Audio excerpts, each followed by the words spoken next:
Capítulo 5. Fe y arrepentimiento. Artículo de fe número 4. Creemos que los primeros principios y ordenanzas del Evangelio son: primero, fe en el Señor Jesucristo; segundo, arrepentimiento. Fe. La naturaleza de la fe. Empléase en las Escrituras la palabra fe con el predominante significado de plena confianza y esperanza en la naturaleza, los fines y las palabras de Dios. Esta confianza, siendo implícita, disipará toda duda en cuanto a las cosas que Dios ha efectuado o prometido, aunque para las facultades ordinarias del ser mortal no sean evidentes ni explicables. De ahí, pues, la definición de la fe según el apóstol Pablo. Es, pues, la fe la sustancia, es decir, confianza o seguridad de las cosas que se esperan, la demostración, esto es, la evidencia o prueba de las cosas que no se ven. Es patente que este sentimiento de confianza puede existir en diversos grados en diferentes personas. En verdad, la fe puede manifestarse desde el estado incipiente, que no es sino un poco más que una débil creencia, libre apenas de vacilación y el temor, hasta la fuerza de una confianza firme que desafía a la duda y la sofistería. Creencia, fe y conocimiento.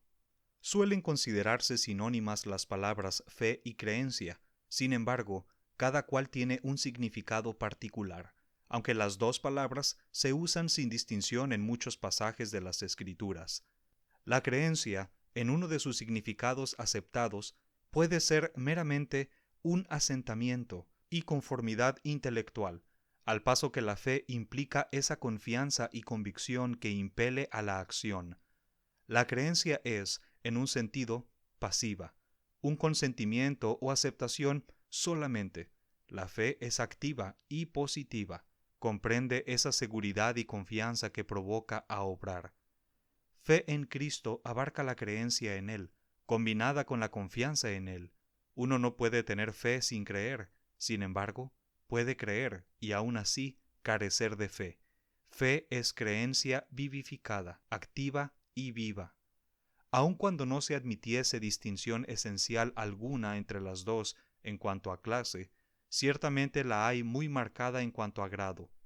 Como en breve se demostrará, la fe en Dios es indispensable para la salvación.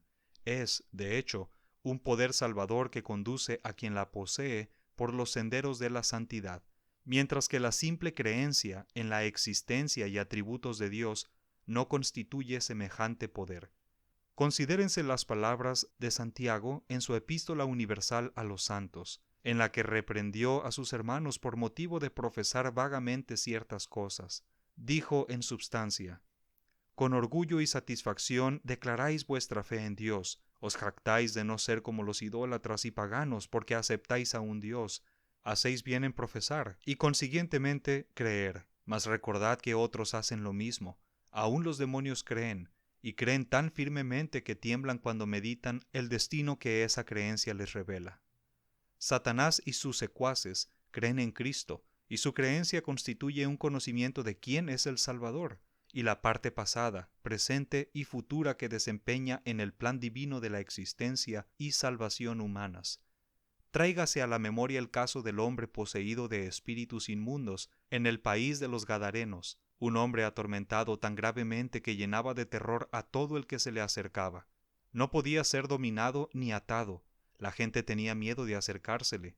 Sin embargo, cuando vio a Cristo, corrió a él y le adoró, y el espíritu malo dentro de él imploró misericordia al justo, llamándolo Jesús, Hijo del Dios Altísimo. Otra ocasión, en la sinagoga de Cafarnaúm, un espíritu malo rogó a Cristo que no empleara su poder, exclamando con temor y agonía: sé que eres el Santo de Dios. Un día iba tras Jesús una multitud de gente de Idumea y Jerusalén, de Tiro y de Sidón. Entre ellos había muchos que tenían espíritus malos, y éstos, al verlo, se postraban delante de él, y daban voces diciendo: Tú eres el Hijo de Dios.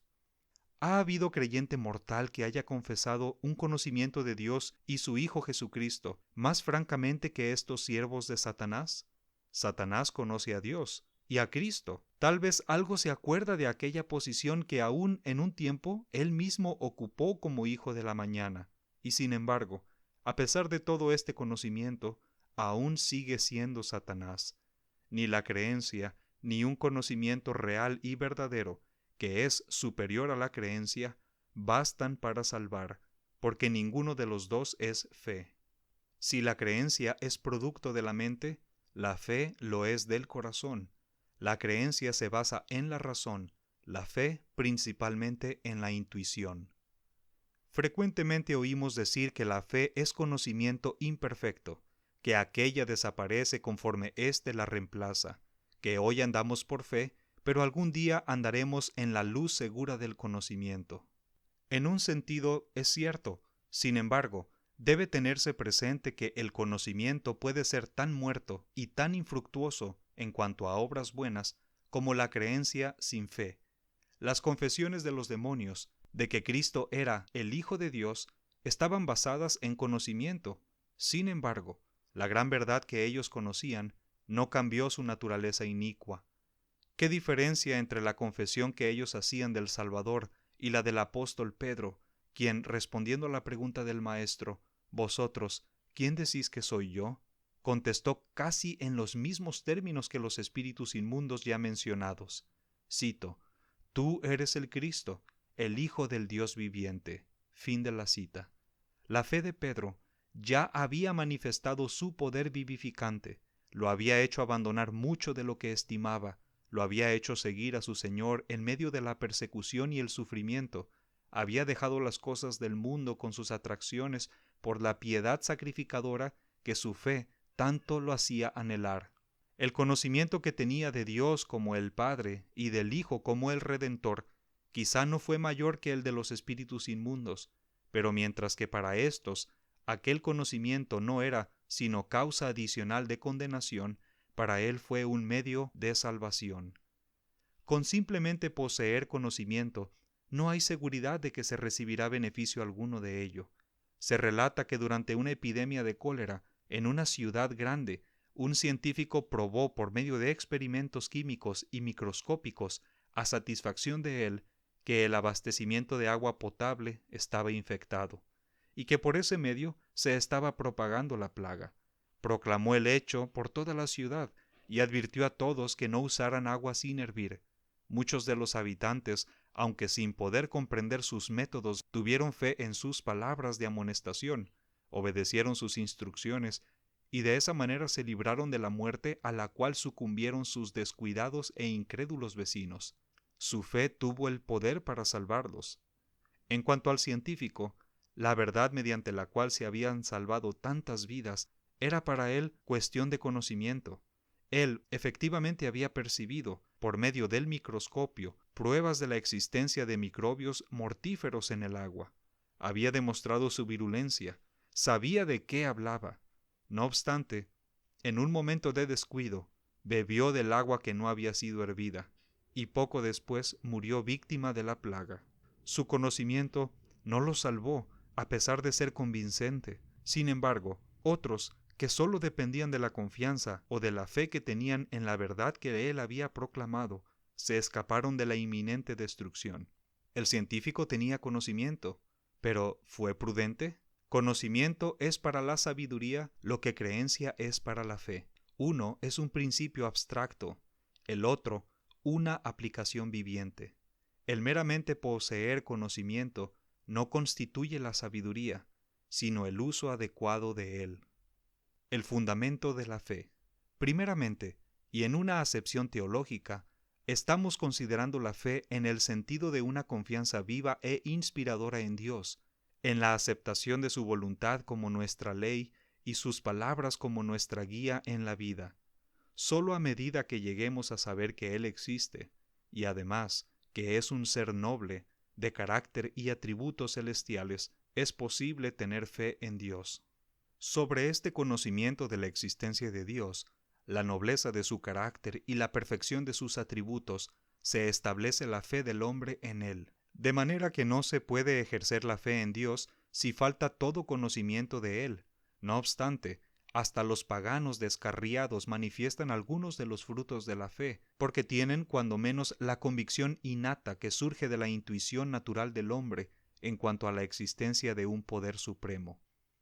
En toda alma humana, aun en la del salvaje, existe alguna base para la fe, por limitada e imperfecta que la haya dejado las tinieblas de la herencia o del pecado voluntario. La fe del pagano podrá ser débil e imperfecta, pues quizá su habilidad para reconocer la evidencia de la que depende la creencia en Dios no es mucha. Aunque las primeras insinuaciones de la fe en Dios pueden ser el producto de la intuición natural, el desarrollo posterior resultará mayormente de investigar y buscar la verdad imparcialmente y con oración. La fe verdadera brotará de la evidencia fidedigna, interpretada correctamente. De la evidencia falsa solo nacerá una fe pervertida y mal fundada. El número y verisimilitud de los testigos, o el peso de la evidencia, al investigarlo nosotros mismos, es lo que principalmente determinará nuestras conclusiones respecto al asunto que se esté probando. Si de la veracidad de una declaración afirmasen testigos en quienes tuviésemos confianza, por improbable que tal declaración nos pareciera, nos sentiríamos impulsados a admitirla como cierta, a lo menos provisionalmente. Si testificaran muchos testigos fidedignos y, sobre todo, si apareciese evidencia confirmatoria, podríamos tomar por comprobada la declaración. No obstante, aún no podríamos calificar de competentes para afirmar la verdad de aquello, según nuestro conocimiento personal, sino hasta después que hubiésemos visto y oído por nosotros mismos. De hecho, hasta que cada uno de nosotros se convirtiera en testigo competente por medio de la observación personal. Ilustremos el punto. Relativamente pocos son los que han visitado el centro del gobierno norteamericano en Washington. Las masas nada saben por observación real y efectiva del Capitolio, de la Casa Blanca y otros edificios de interés e importancia nacionales. Muy pocos han conocido personalmente al presidente de los Estados Unidos que allí vive. ¿Cómo puede alguno de los de la inmensa multitud que no han visto por sí mismos saber de la ciudad de Washington, del Capitolio y del presidente? Por el testimonio de otros. Quizá entre sus conocidos habrá algunos que han estado en Washington, cuyas declaraciones él acepta como verdaderas. Seguramente él ha oído o leído acerca de aquellos que por sí mismos saben. Entonces aprende que allí se formulan leyes y que se expiden edictos de la cabecera de la nación. Sus estudios en la escuela, el uso de mapas y libros y muchos otros acontecimientos aumentan la evidencia, que no tarda en volverse decisiva. Multiplícanse sus deducciones y se desarrollan en una convicción positiva. Llega a tener fe en la existencia de un centro de gobierno nacional y respeto hacia las leyes que de allí emanan. Consideremos otra ilustración. Los astrónomos nos dicen que la Tierra es de la misma categoría que ciertas de las estrellas, que pertenece a una familia de planetas que giran alrededor del Sol, siguiendo órbitas concéntricas, y que el tamaño de algunos de estos planetas es varias veces mayor que el de nuestro globo. Quizá no somos peritos en cuanto a métodos astronómicos de observación y cálculo, y por tanto no podremos nosotros mismos someter la verdad de estas declaraciones a una prueba. Pero hallamos que el testimonio unido de aquellos en cuya habilidad como obreros científicos tenemos confianza produce tan enorme masa de evidencia que damos por comprobadas sus conclusiones. En igual manera, en lo que respecta a la existencia, autoridad y atributos de Dios, los testimonios de muchos santos hombres de los tiempos antiguos y modernos, profetas, cuya verisimilitud se basa en el cumplimiento de sus profecías, han llegado a nosotros en una afirmación unida de las verdades solemnes y la naturaleza que nos ofrece testimonio corroborativo por todos lados. Rechazar tal evidencia sería menospreciar los métodos más aceptados de investigación y estudio que el hombre conoce. Queda ilustrado en cierta celebración pentecostés cómo creció la evidencia hasta volverse fe. En esa ocasión, miles de judíos, imbuidos en el preconcebido prejuicio de que Jesús era un impostor, oyeron el testimonio de los apóstoles y presenciaron las señales acompañantes. 3,000 de ellos se convencieron de la verdad y se hicieron discípulos del Hijo de Dios. tornándose en creencia su prejuicio y desarrollándose su creencia en fe, con sus obras correspondientes, de modo que el fundamento de la fe en Dios es una creencia sincera en Él o en el conocimiento de Él, cual lo comprueban las evidencias y el testimonio. La fe es un principio de poder. En su significado general, la fe, la certeza de las cosas que esperamos y la evidencia de las cosas que nuestros sentidos no perciben, es el principio, la fuerza motriz que impele a los hombres a tomar resoluciones y a obrar. Sin el ejercicio de ella, no haríamos ningún esfuerzo cuyos resultados fueran futuros. Sin fe en la cosecha del otoño, el hombre no sembraría en la primavera, ni tampoco se esforzaría por construir si no tuviese la confianza de terminar el edificio y disfrutar de él. Si al estudiante le faltase la fe en la posibilidad de terminar satisfactoriamente sus estudios, no daría principio a sus clases. De modo que para nosotros, la fe es el fundamento de la esperanza que hace brotar nuestras aspiraciones, ambiciones y confianzas para lo futuro. Privemos al hombre de la fe en la posibilidad de realizar el triunfo que anhela y lo despojamos del estímulo que lo hace afanarse. No alargaría la mano para asir si no creyese en la posibilidad de obtener aquello que desea alcanzar. De modo que este esfuerzo se convierte en la fuerza impulsora por medio de la cual los hombres se afanan por lograr la excelencia, frecuentemente soportando vicisitudes y sufrimientos a fin de realizar sus fines. La fe es el secreto de la ambición, el alma del heroísmo, la fuerza motriz del esfuerzo. Agradable a Dios es el ejercicio de la fe, y con ello se puede granjear su interposición. Fue por la fe que los israelitas, en su éxodo de Egipto, siguieron a su caudillo hasta el fondo del mar, y mediante las agencias protectoras de Dios que esa fe produjo, éstos se salvaron, mientras que los egipcios fueron destruidos cuando quisieron seguirlos. Con íntegra confianza en las instrucciones y promesas de Dios, Josué y sus intrépidos ayudantes sitiaron la ciudad de Jericó, y los muros de esa ciudad inicua se desplomaron ante la fe de los sitiadores, sin necesidad de arietes u otros ingenios de guerra. Por el mismo poder, Josué logró la ayuda de los astros del cielo en su triunfo sobre los amorreos. Pablo también nos cita los ejemplos de Gedeón, Barak, Samsón, Jafté, David, Samuel y los profetas que por fe ganaron reinos, obraron justicia, alcanzaron promesas, taparon las bocas de leones, apagaron fuegos impetuosos, evitaron filo de cuchillo, convalecieron de enfermedades, fueron hechos fuertes en batallas. Fue por la fe que Alma y Amulec se libraron del cautiverio mientras se derrumbaban los muros de la prisión. Por la fe Nefi y Lei, hijos de Elamán, fueron protegidos de sus enemigos lamanitas por fuego, en medio del cual se les preservó sin que se quemaran, y en los corazones de sus perseguidores se efectuó una obra mayor aún, porque se esclarecieron sus mentes y se arrepintieron. Funcionando la fe, se puede domar aún las olas del mar. Los árboles se sujetan al que manda por la fe. Las montañas pueden ser quitadas para cumplir fines justos. Se sana a los enfermos, se echa fuera demonios y se resucita a los muertos. Todas las cosas se efectúan por la fe.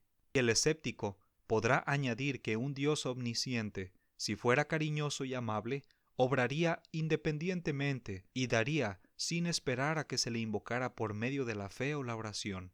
Suficiente respuesta encierra la abundante prueba que la Escritura provee a favor de que el Todopoderoso obra de acuerdo con la ley, y que toda acción arbitraria y caprichosa es contraria a su naturaleza. Como quiera que se hayan formulado las leyes del cielo, la aplicación de sus medidas benéficas a la humanidad depende de la fe y de la obediencia de los súbditos mortales. Considérese la derrota de Israel por los hombres de Hai. Se había violado una ley de justicia. Habían metido un anatema al campamento del pueblo del convenio. Esta transgresión resistió la corriente de ayuda divina, y no fue sino hasta cuando se santificó al pueblo que les fue restituido el poder. Además, Cristo sintió la influencia de la fe y la falta de fe en el pueblo, lo que hasta cierto punto determinó sus milagros. La bendición acostumbrada, tu fe te ha sanado, con que daba a conocer la interposición sanadora, es evidencia de este hecho. Nos enteramos también de que en cierta ocasión, entre los de su tierra, no hizo allí muchas maravillas, a causa de la incredulidad de ellos. Una condición de fe efectiva. Condición esencial para el ejercicio de una fe viva, creciente y alentadora en Dios es el conocimiento en el hombre de estar tratando, cuando menos, de vivir de acuerdo con las leyes de Dios, según las ha aprendido. Sabiendo que está pecando intencional y desenfrenadamente contra la verdad, perderá su sinceridad en la oración y la fe y se distanciará de su Padre. Debe sentir que el rumbo que lleva el curso de su vida es aceptable, que teniendo en cuenta las debilidades mortales y las flaquezas humanas, el Señor aprueba hasta cierto punto de él. De lo contrario, queda vedado de suplicar ante el trono de la gracia con entera confianza. El sentimiento de que uno está esforzándose sinceramente para lograr una conducta piadosa es en sí un poder que fortalece en sus sacrificios y persecución al que la posee, y lo sostiene en toda buena obra. Fue este conocimiento de un contacto seguro con Dios lo que permitió a los santos de la antigüedad soportar lo que aguantaron, aunque sus sufrimientos fueron los más severos. Leemos que unos fueron estirados, no aceptando el rescate, para ganar mejor resurrección. Otros experimentaron vituperios y azotes, y a más de esto, prisiones y cárceles. Fueron apedreados, aserrados, tentados, muertos a cuchillo, anduvieron de acá para allá cubiertos de pieles de ovejas y de cabras, pobres, angustiados, maltratados, de los cuales el mundo no era digno, perdidos por los desiertos, por los montes, por las cuevas y por las cavernas de la tierra. Como en los días antiguos, así en la actualidad, los santos se han sentido alentados en todas sus tribulaciones por el conocimiento seguro de la aprobación divina, y la fe de los hombres justos siempre ha crecido mediante el conocimiento de sus sinceros y devotos esfuerzos. La fe es esencial para la salvación. Por cuanto la salvación se obtiene sólo por la mediación y expiación de Jesucristo, y en vista de que se aplica al pecado individual al grado de que se obedecen las leyes de justicia, la fe en Jesucristo es indispensable para la salvación, pero ninguno puede creer en Jesucristo de una manera efectiva y a la misma vez negar la existencia del Padre o del Espíritu Santo. Por tanto, la fe en toda la Trinidad es esencial para la salvación. El apóstol Pablo declara que sin fe es imposible agradar a Dios, porque es menester que el que a Dios se allega crea que le hay y que es galardonador de los que le buscan. Abundan en las Escrituras las promesas de salvación a los que ejercen la fe en Dios y obedecen los requerimientos que esa fe claramente indica. Las palabras de Cristo en este respecto son terminantes. Cito: el que creyere y fuere bautizado será salvo, mas el que no creyere será condenado. Además, el que cree en el Hijo tiene vida eterna, mas el que es incrédulo al Hijo no verá la vida, sino que la ira de Dios está sobre él. Fin de la cita. Después de su muerte, sus apóstoles enseñaron doctrinas semejantes todo el tiempo que estuvieron en el ministerio. Una de las consecuencias naturales de la fe implícita en la Trinidad será una confianza creciente en las Escrituras, como el repositorio de la palabra de Dios, y en las palabras y las obras de sus siervos autorizados, quienes hablan como sus oráculos vivientes. La fe es un don de Dios. A pesar de estar al alcance de todos los que diligentemente se esfuerzan para obtenerla, la fe, no obstante, es un don divino. Como corresponde a tan preciosa perla, solo se da a aquellos que por su sinceridad demuestran que la merecen, y en quienes hay indicaciones de que se someterán a sus dictados. Aunque la fe es conocida como el primer principio del Evangelio de Cristo, aunque de hecho es el fundamento de la vida religiosa, sin embargo, la fe misma es precedida de una sinceridad de disposición y humildad del alma, por medio de las cuales la palabra de Dios puede efectuar una impresión en el corazón. Ninguna compulsión se emplea para llevar a los hombres al conocimiento de Dios. Sin embargo, en cuanto abrimos nuestros corazones a la influencia de la justicia, nos será dada del Padre la fe que conduce a la vida eterna. Fe y obras. La fe en sentido pasivo, es decir, como simple creencia, en la acepción más superficial de la palabra, carece de eficacia como medio de salvación. Cristo y sus apóstoles claramente expresaron esta verdad, y el vigor con que se declaró puede ser indicación del temprano desarrollo de una doctrina sumamente perniciosa, la de justificación únicamente por la creencia. El Salvador enseñó que las obras eran esenciales para la validez de la profesión y eficacia de la fe. Reparemos en sus palabras, cito: «No todo el que me dice, Señor, Señor, entrará en el reino de los cielos, mas el que hiciere la voluntad de mi Padre que está en los cielos. El que tiene mis mandamientos y los guarda, aquel es el que me ama, y el que me ama será amado de mi Padre, y yo le amaré y me manifestaré a él». Fin de la cita.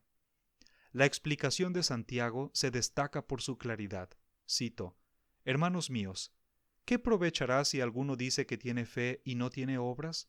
¿Podrá la fe salvarle? Y si el hermano o la hermana están desnudos y tienen necesidad del mantenimiento de cada día, y alguno de vosotros le dice, id en paz, calentaos y hartaos, pero no les diereis las cosas que son necesarias para el cuerpo, ¿qué aprovechará? Así también la fe, si no tuviere obras, es muerta en sí misma.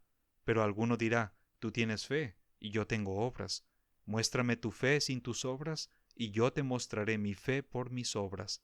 Fin de la cita. A los anteriores se pueden agregar las palabras del apóstol Juan, cito: «Y en esto sabemos que nosotros le hemos conocido, si guardamos sus mandamientos. El que dice, yo le he conocido, y no guarda sus mandamientos, el tal es mentiroso, y no hay verdad en él. Mas el que guarda su palabra, la caridad de Dios está verdaderamente perfecta en él, y por esto sabemos que estamos en él». Fin de la cita. Pueden añadirse a estas enseñanzas muchas declaraciones inspiradas de los escritos nefitas y de la revelación moderna, las que sin excepción afirman la necesidad de las obras y niegan la eficacia salvadora de la creencia pasiva. Sin embargo, a pesar de la clara palabra de Dios, se han promulgado dogmas de los hombres, en las cuales se afirma que la salvación puede obtenerse solo por la fe, y que mediante una profesión verbal de creencia se le abrirán las puertas del cielo al pecador. Las escrituras citadas y el sentido inherente de justicia que hay en el hombre refutan suficientemente estas falsas aseveraciones. Arrepentimiento. La naturaleza del arrepentimiento.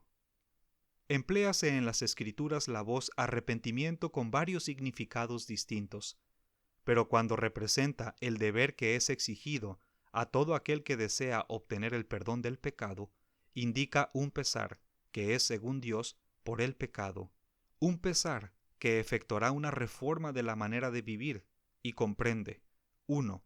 Una convicción de culpabilidad; 2. Un deseo de verse libre de los efectos perjudiciales del pecado; 3. Una determinación sincera de abandonar el pecado y de hacer lo bueno.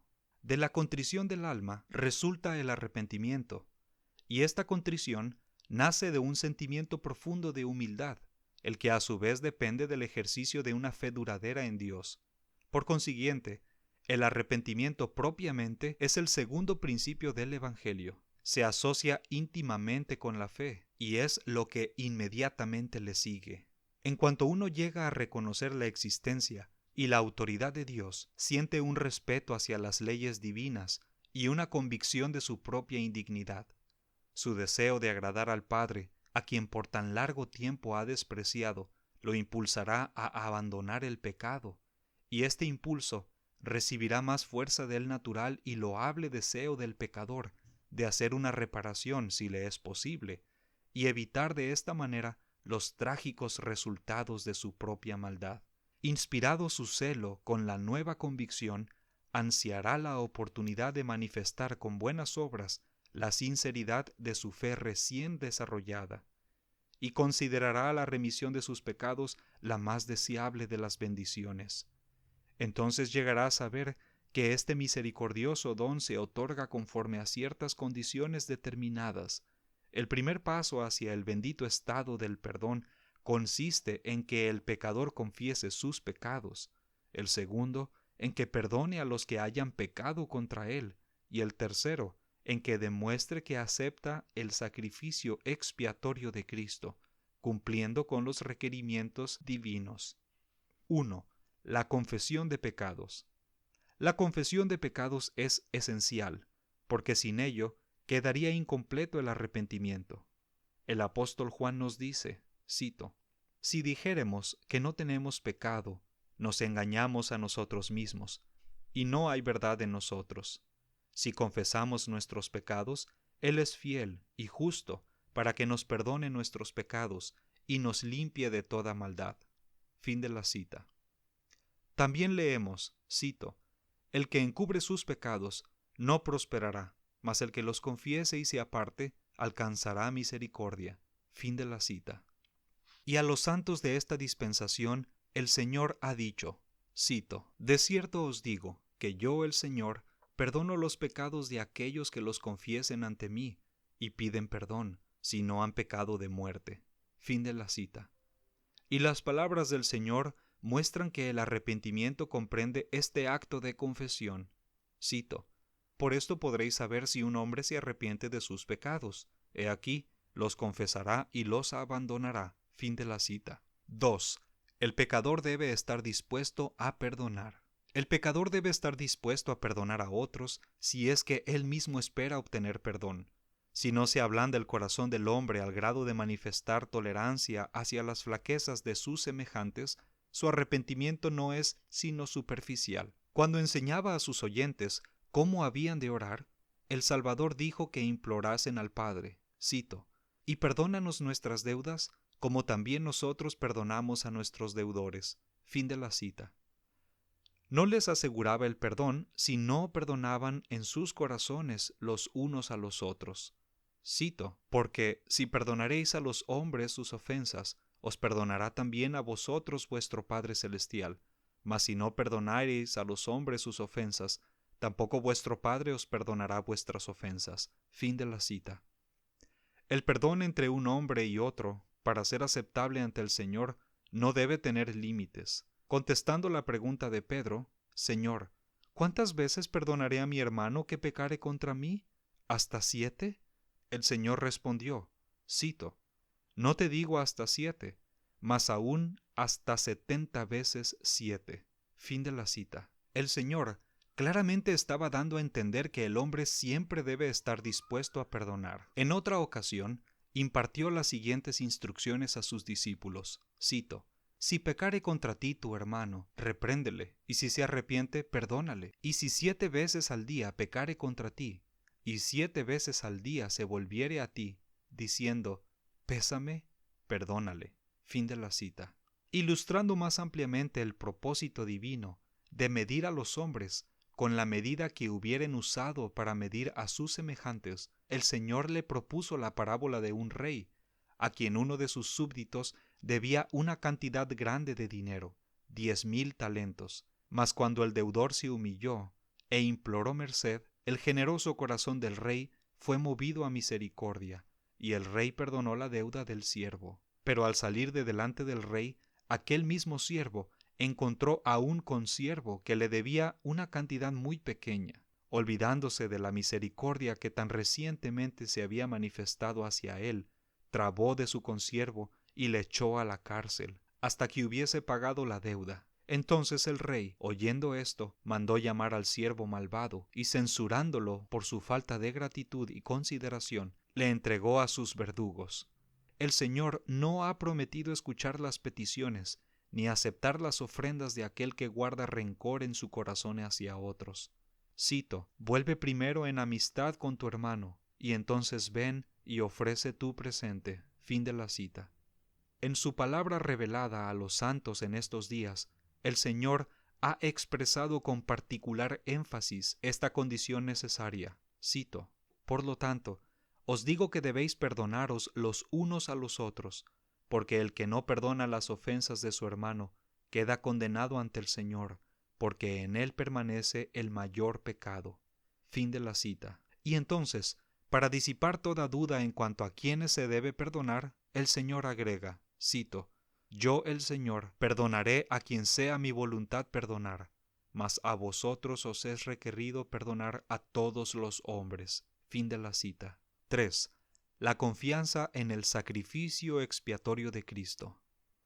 La confianza en el sacrificio expiatorio de Cristo constituye la tercera condición esencial para obtener la remisión de los pecados. El nombre de Jesucristo es el único nombre debajo del cielo por el cual los hombres y las mujeres se pueden salvar, y se nos enseña a ofrecer nuestras peticiones al Padre en el nombre del Hijo. Adán recibió esa instrucción de los labios de un ángel, y el Salvador personalmente indicó a los nefitas la misma cosa. Pero nadie puede verdaderamente profesar tener fe en Cristo y negarse a obedecer sus mandamientos. Por tanto, la obediencia es esencial para la remisión de pecados, y el pecador realmente arrepentido ansiosamente procurará saber qué se requiere de él. El arrepentimiento, para merecer ese nombre, debe comprender algo más que una simple admisión personal de estar en error. No consiste en lamentaciones y confesiones verbales, sino en reconocer de todo corazón la culpabilidad. Esto ocasiona el horror hacia el pecado y una determinación resuelta de desagraviar lo pasado y obrar mejor en lo futuro. Si tal convicción fuere genuina, se distinguirá por aquella contrición piadosa que, según el apóstol Pablo, obra arrepentimiento saludable, de que no hay que arrepentirse, mas el dolor del siglo obra muerte. El apóstol Orson Pratt sabiamente ha dicho, cito, «De nada le serviría a un pecador confesar sus pecados a Dios si no se hubiera resuelto a abandonarlos. Nada le beneficiaría sentir pesar por haber hecho lo malo, a menos que tuviera la intención de no volver a hacerlo. Sería locura para él confesar ante Dios que había perjudicado a sus semejantes si no hubiese determinado a hacer cuanto pudiera para efectuar una restitución. El arrepentimiento, pues, no solo es confesar los pecados con un corazón penitente y contrito, sino una determinación fija y resuelta de apartarse de todo mal camino. Fin de la cita. El arrepentimiento es esencial para la salvación. De todo el que aspira a la salvación se exige esta evidente sinceridad, este comienzo de una vida mejor. Para obtener la misericordia divina, es tan indispensable el arrepentimiento como la fe. Debe ser tan general como lo fue el pecado. ¿Dónde podremos hallar a un ser mortal sin pecado? Con sabio acierto declaró el predicador de la antigüedad, cito, «Ciertamente no hay hombre justo en la tierra que haga bien y nunca peque». Fin de la cita. ¿Quién, pues, no tiene necesidad del perdón o quién se exime de los requisitos del arrepentimiento? Dios ha prometido el perdón a aquellos que verdaderamente se arrepienten. Son estos a quienes se ofrecen las ventajas de la salvación individual por medio de la expiación de Cristo. Isaías, asegurando el perdón, amonesta a todos al arrepentimiento en estos términos. Cito, «Buscad a Jehová mientras pueda ser hallado, llamadle en tanto que está cercano. Deje el impío su camino, y el hombre inicuo sus pensamientos, y vuélvase a Jehová, el cual tendrá de él misericordia, y al Dios nuestro, el cual será amplio en perdonar». Fin de la cita. El tema principal de los maestros inspirados de todas las edades ha sido llamar al arrepentimiento. A este fin se oyó la voz de Juan, proclamando en el desierto, cito, «Arrepentíos que el reino de los cielos se ha acercado». Fin de la cita. Y el Salvador siguió con estas palabras, cito, «Arrepentíos y creed el Evangelio, y si no os arrepentiereis, todos pereceréis igualmente». Fin de la cita. Así también los apóstoles antiguos proclamaron que Dios denuncia a todos los hombres en todos los lugares a que se arrepienta. Y en la dispensación actual se ha declarado, cito, «Sabemos que todos los hombres tienen que arrepentirse y creer en el nombre de Jesucristo y adorar al Padre en su nombre y perseverar con fe en su nombre hasta el fin, o no pueden ser salvos en el reino de Dios». Fin de la cita. El arrepentimiento es un don de Dios. El arrepentimiento es un medio para obtener perdón y, por tanto, es uno de los dones más grandes de Dios para el hombre. No se puede obtener pidiéndolo indiferentemente. No se puede encontrar al lado del camino.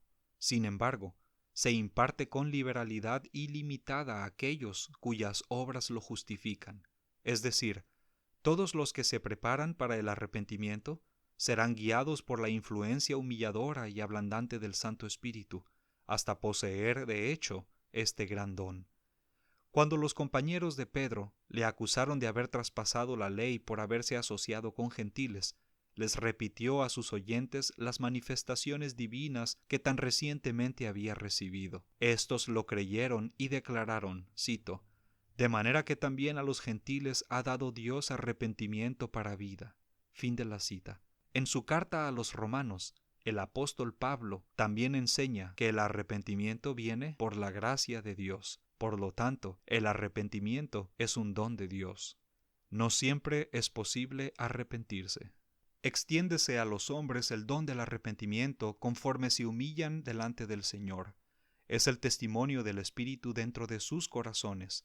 Si no lo obedecen, el indicador se apartará de ellos, porque el Espíritu de Dios no contiende para siempre con el hombre. Cuanto más intencional el pecado, tanto más se dificulta el arrepentimiento. Mediante la humildad y un corazón contrito, los pecadores pueden aumentar su fe en Dios y obtener de Él, de este modo, el don del arrepentimiento.